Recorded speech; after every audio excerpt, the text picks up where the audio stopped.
दोस्तों, जैसा कि आप सभी जानते हैं, इनपुट सर्विस जो आप जीएसटी के अंदर सर्विस के इनवॉइस ले रहे हैं या सर्विस ले रहे हैं, तो उसका रिफंड गवर्नमेंट ने अलाउ कर दिया है इन्वर्टेड ड्यूटी स्ट्रक्चर के अंदर। पहले इसका रिफंड नहीं मिलता था।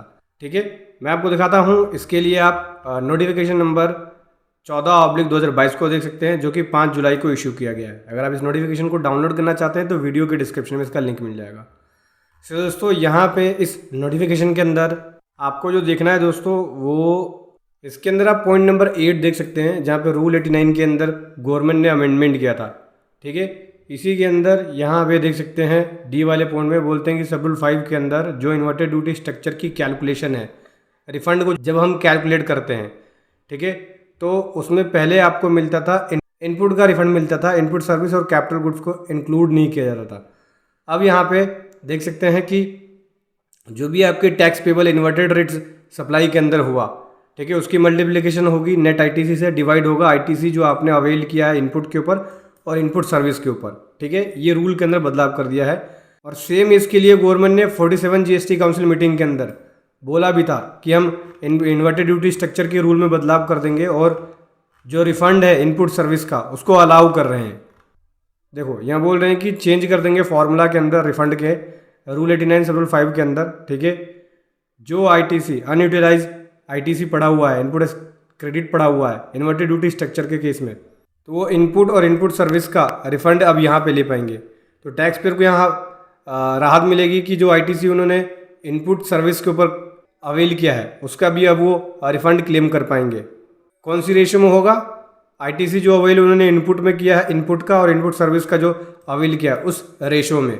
अब ऐसे में दिमाग में क्वेश्चन ये आता है, ठीक है, इनपुट सर्विस का यहाँ पे रिफंड मिल जाएगा जो इन्वर्टेड ड्यूटी स्ट्रक्चर के ऊपर मैंने अवेल किया है, लेकिन क्या यहाँ पे बैक डेट का रिफंड भी मिलेगा या फिर जिस दिन से नोटिफिकेशन आया क्या उस दिन से इसका इफेक्ट शुरू होगा? क्योंकि ये नोटिफिकेशन जो है वो 5 जुलाई से आया है। अब चूंकि यहाँ पे इनपुट सर्विस का रिफंड अलाउ हो चुका है, तो बहुत सारे ऐसे टैक्स पेयर है जिनका इनपुट सर्विस का रिफंड ब्लॉक पड़ा हुआ है उनके क्रेडिट लेजर में। अब ऐसे में अगर मैं रिफंड के टाइमलाइन के हिसाब से समझूं तो पिछले 2 साल का जो रिफंड है, अगर ये फॉर्मूला चेंज हो गया है तो पिछले 2 साल का रिफंड आप एलिजिबल होंगे लेने के लिए। लेकिन यहाँ पे इसके ऊपर क्लेरिफिकेशन आना ज़रूरी है। क्या इस केस में ये जो नोटिफिकेशन आया, क्या इस केस में मैं रिफंड बैक डेट का भी ले पाऊँगा या जिस दिन से ये नोटिफिकेशन आया उस दिन से उस डेट से मैं ले पाऊँगा?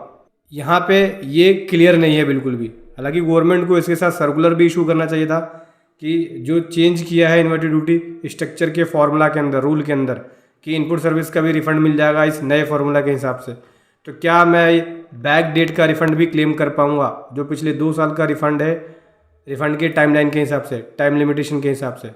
तो क्या मैं जो बैक डेट में मेरा जो रिफंड ब्लॉक हो गया था इनपुट सर्विस का, क्या मैं उस पीछे वाले रिफंड को भी ले सकता हूँ क्या, जो रिफंड नहीं मिला था मुझे? तो इसके ऊपर एक क्लेरिफिकेशन आना अभी बाकी है। बाकी देखते हैं गवर्नमेंट क्या इसके ऊपर क्लेरिफिकेशन लेके आती है, क्योंकि अगर फॉर्मूले में चेंज कर दिया गया है तो आप एलिजिबल हो जाते हैं इनपुट सर्विस के रिफंड के लिए। ऐसे में अगर पुराना आपका इनपुट सर्विस रिफंड ब्लॉक है, रुका हुआ है आपके क्रेडिट लेजर में, तो उसके लिए भी आप एलिजिबल हो जाते हो।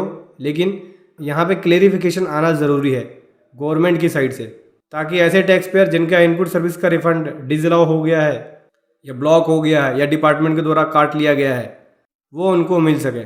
तो दोस्तों, देखते हैं इसके ऊपर सरकार क्या क्लेरिफिकेशन लेके आती है। वीडियो कैसे लगी ज़रूर बताएं। Thank you so much. जय हिंद, वंदे मातरम।